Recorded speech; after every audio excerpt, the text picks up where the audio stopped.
Hey everyone, welcome to our podcast again. This is Melanie Johnson. Welcome to another great show. We have an expert here today with us, Blair Bryant.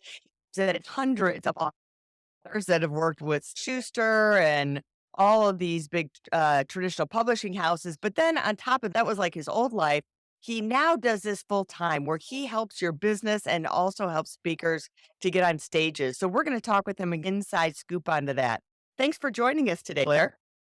Thanks so much for having me, Melanie. It's a pleasure to be here. So tell us a little bit, how did you started in this industry? A little bit about your background.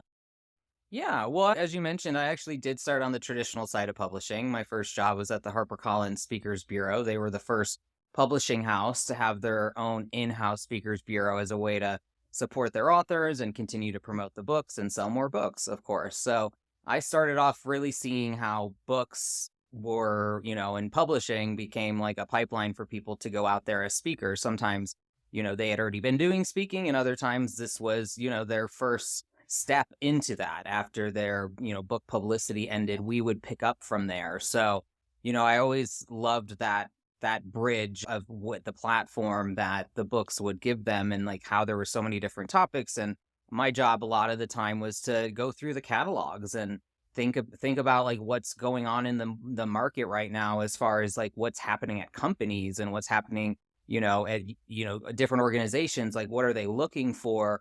And do these book topics align with that? And so it was fun to kind of start off in that world. And, that was 17 years ago that I started. So a lot of things have changed, and, you don't need to, always have a book to get started as a speaker, and you don't need to go to a traditional publisher either. So I love what you guys are up to, because there's so many different paths to growing your business or growing your brand and thought leadership. And you don't have to use or go through the traditional paths that were the only paths like 20 years ago. And it's hard. Like we have an author, Stephanie Chung. She's with the Washington Speakers Bureau, and they wanted her to have a book. Speaking already, but they're like, hey, you really need to have a book. And tell people, like, how do you even get hooked up with the Bureau? Do you need a Bureau? We have authors that are like, they're trying to get their first gig. So walk us through like the path of from the beginning to getting a Bureau, or do you need someone or representation to get you gigs? Sure. Well, it's different for everyone, of course, but usually if you're just starting off, you're not quite bureau ready, as we would say. You really want to have honed your keynotes, have, really quality video assets and testimonials and logos and that experience, before you want to reach out to a bureau. Oftentimes what happens is someone might ask a bureau about you, and that's what brings them attention. And that's what, then you're on their radar, because now someone's asking about you. So there's a lot of different paths that someone, can follow. In the beginning, I think it's important just to get yourself out there. Do speaking wherever you have opportunities, whether it's a university or your church or another organization. Like, you don't need to be paid to get experience, but it's hard to get experience if you're not standing up there and actually doing it in front of an audience. We all know, practice is a lot different than performance. And athletes, like the Olympics are going on right now as we're recording this, that's hours and hours of practice. We know that. So being a great speaker is no different. You want to be able to get out there, and you have your network. If you start crafting talks, reach out to people in your network, see where you can get opportunities to speak. And that's what's going to get more opportunities from there. You want to be able to, again, build that portfolio, leveraging your existing network. That's always how it's going to start. It's always going to begin with your warmest connection. Again, ask a friend if you can do something pro bono, a lunch and learn, or just a talk for their team, something that, again, gives you something to add to your resume, then to leverage for the next thing, and then see what comes of it. But by the time that you're thinking about bureaus, you probably have, given quite a few talks and established, a rate, and you just have to determine what is your strategy. The bureaus are invaluable if you want to be working in the paid keynote space with corporate clients and organizations and associations. But depending on what your mission and your business model is, some other models of speaking might be more appropriate for you. If you're trying to build a, coaching practice, or you work with entrepreneurs, or you're really trying to leverage speaking as a way to do direct sales or business development, or a lot of things that people do when they're building their business, then, that's a different sphere of speaking, like events and things where you're not necessarily going to be paid, where you might invest in being a sponsor there. So I always love to explore with the clients that I work with, like, what are all your goals? Like, where is publishing as part of building your platform as a speaker, and what are you doing to make sure that we're leveraging that channel as well? But ultimately, it comes down to your goals. Like, the corporate world and the corporate speaking world, seems to be kind of like where I feel like a lot of speakers think that you have to get to, but that's only the next plateau. That's now you have a platform for more. So to actually sustain a speaking business, I talk about products and services, and yes, books as ongoing. You need to keep reinventing yourself and keep publishing and bringing out new thought leadership, because you have to stay relevant in this industry. Most speakers don't stay popular speakers for decades at a time. So it's a really ongoing process. And a lot of people look to the one kind of end goal of getting paid as a speaker and growing and doing more and more of that. But if you've done that, it can also be a grind. You're on the road. It's not always the glamorous thing that it may feel like. You're on stage for an hour or two, and then you're traveling and sitting in hotel rooms or conference rooms and doing, the stuff that's not as fun. And you're away from home and away from your family. So I love helping people think about, like, yeah, how do you scale that, I love how you pulled the curtain back behind it, that it's not all glamorous. Sometimes it's not all that you think it should be. And it's great advice to start with the grassroots, start with your inner circle of where you can get that practice and kind of not be green anymore, right? Get all the bugs out of your speech and practice. What does somebody need in a speaker kit? You hear about a speaker kit. What should they to get that first speaking gig to give and send out to people? Absolutely. So your speaker kit and we're talking about it like a PDF, maybe a 1 or 2 page PDF. It doesn't have to be anything fancier than that. And you can obviously design it as creatively as you'd like, but it would be very similar to what you would see on a speaking page on someone's website. So if you look at any speakers you like or have seen before, you can check out kind of what they've got on there. But really what it includes, if you're sending out a speaker kit, and like if you're kind of condensing that into a PDF, you want a brief bio, kind of some highlights, like who are you? Why are you relevant in general? Like, what are the things that really make you stand out as an individual and that position you as someone that has authority to be speaking about the topics then that you're going to describe below. So then you're going to have maybe 2, 3 speaking topics. You don't want a laundry list. People want experts on what they're experts on and in that speaking sphere. They don't want you to just be kind of okay to talk about anything under the business umbrella. So defining your topics is important, but that's the other key element, is having those keynote topics, short descriptions, and takeaways. They're always looking for what the objective takeaways are for the audience, so that they know they can understand what they're going to walk away with, whether it's just knowledge and insights, or if there's going to be something more tangible, etc.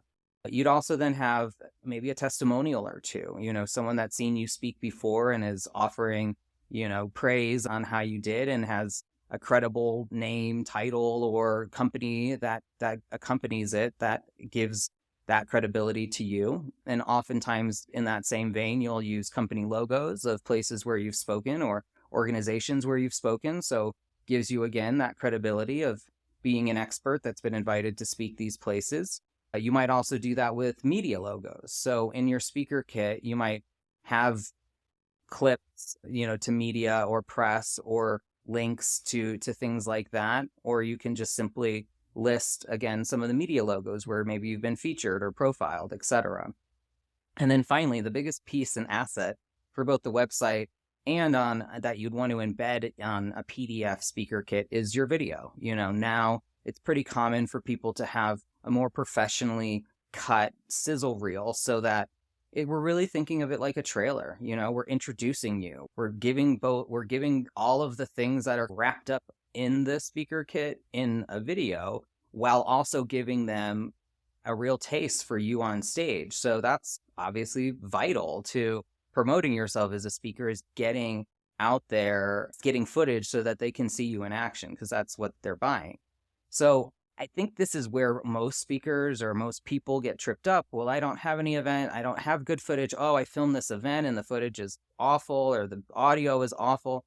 It's so easy nowadays to just film something yourself. You can either have an audience that you gather together or have no audience. And when we're looking for just some clips, some footage, like it doesn't have to be, the biggest event you've ever spoken at, and it doesn't have to be, one way or the other. You can recreate that now. And like that, there's a lot of things. Is that okay to do like, okay, just stand in your living room and have, at least decent audio and make a clip of you talking and add it into the Yeah, I sizzle mean, reel? I would say like I would go further than your living room. I'd say, invest in like just going to a space. A lot of times partners that I've worked with in the production space, they'll use co-working spaces where there's a lot of dynamic backgrounds and it's kind of set up as more of like a set in that way. And so you can do interview footage, you can do some kind of on-stage footage, and you just need a screen behind you. And there's a lot that you can do to kind of recreate that same look and feel of giving a presentation. So you think you can get creative, use a space that, again, when you're asking for free events or offering free talks to your friends or organizations, just make sure that they allow you to record it. Like that can be the condition. Or when you do some of your early speaking engagements, ask to bring in your own videographers. So those are a lot of different ways that you can approach that, and it doesn't have to be super expensive, and you don't have to, wait until something comes along. So I would say it's okay, but I'd also say use it until you can replace it with better footage, and just be diligent about every time you've got an event, like, oh, this is one that I really want to make sure I get filmed, and this one is, another one. It's always great to keep creating more of that content, because you're going to use that not just in this sizzle reel, you're going to use that on your social media. And like nowadays, marketing as a speaker is video. It's always, you want to be showing yourself speaking on as many platforms as possible. Just like as an author, you want to be showing up in magazines and other places in media as much to get people to read your book. Yeah, to stay relevant. And I like how you say that, give it different things, and it's an invest yourself. Right? I mean, you have to invest that money to make the videos, invest the time to do it. So if you're not going to invest in yourself to put all that together with time, energy, and money, then you're not going to get any speaking gigs. And you talked earlier about having those topics, just having three, not sending everything out there.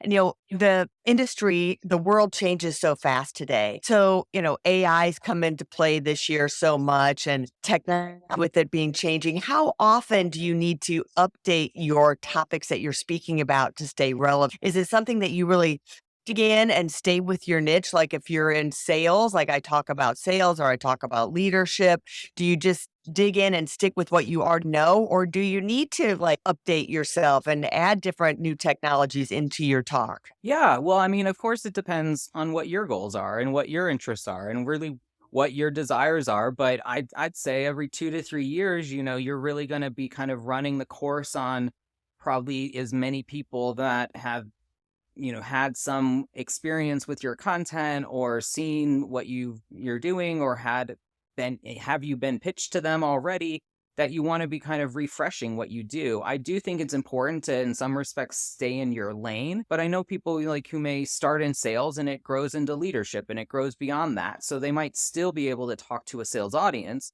but they're not pigeonholed into sales. They're not a sales trainer. The art of keynote speakers is that they have ideas that can really transcend all different audiences. So they can be relevant to a lot of different audiences. So I think people start more in a niche, and I think you grow to broader audience if that's, the trajectory that you're looking for. So I think it's all about kind of where your work takes you. Why I advocate so much for people not to just seek to kind of plateau at paid keynote speaker and then just, enjoy life on the road. And, in between, maybe they write a few blogs. I really am excited by the speakers who are leveraging speaking to do work within companies, to do work even directly with the consumers, because they're staying engaged with new ideas that emerge, and they're having to, stay abreast of new things happening in the market because they're working actively with clients. So I do think to some extent, and people who are continuing to publish, continuing to research and come out with new books and don't just had a hit book 10 years ago and are still out there, giving the same talk. So all of it is like a very virtuous cycle. Stedman Graham is kind of guilty of that. I've heard him speak. His book Well, has been out forever, and he is Stedman Graham. He's still I was going to speaking, say that's not from why his book. he's not getting, no one's booking him because he wrote a book. Yeah.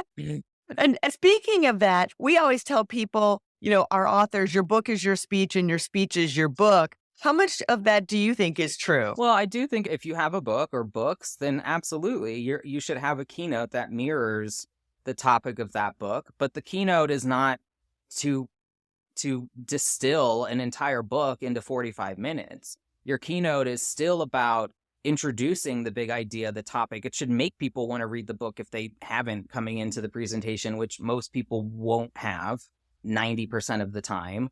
And it should make them want to work with you more. It should make them not, I want to read the book and then, how do we implement this in our organization? Or how do I work with this person directly on my challenges? Or how do I sign up for their digital courses? So the keynote should be, something that is still a launching pad for wanting more. Whereas a book, I hope, is pretty comprehensive. You're going to get all of the pieces for it. But the keynote is almost like a trailer for the book, a longer trailer, it's like the infomercial for the longer workshop or the masterclass, however you want to think about it. But I definitely agree that they should reflect each other, because people see that's what is good about the authority a book gives you, is that people see the title and they expect that you can give a talk on that.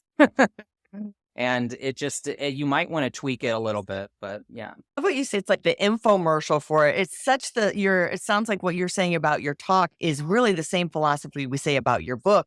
Your book should make people want more, that they want to do business.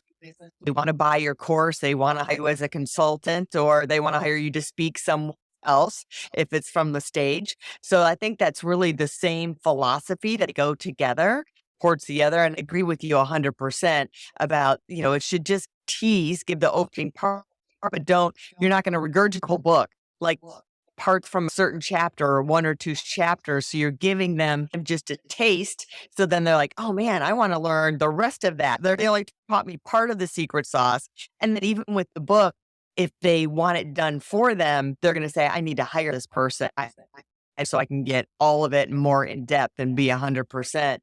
So, Blair, thank you for this wonderful interview. Tell people where they can reach out to you and get in contact with you. Sure, you can find me on Instagram and LinkedIn, Blair Bryant Nichols, and BBN Creative Management, and bbncreativemanagement.com. And you can sign up for a free 30-minute call.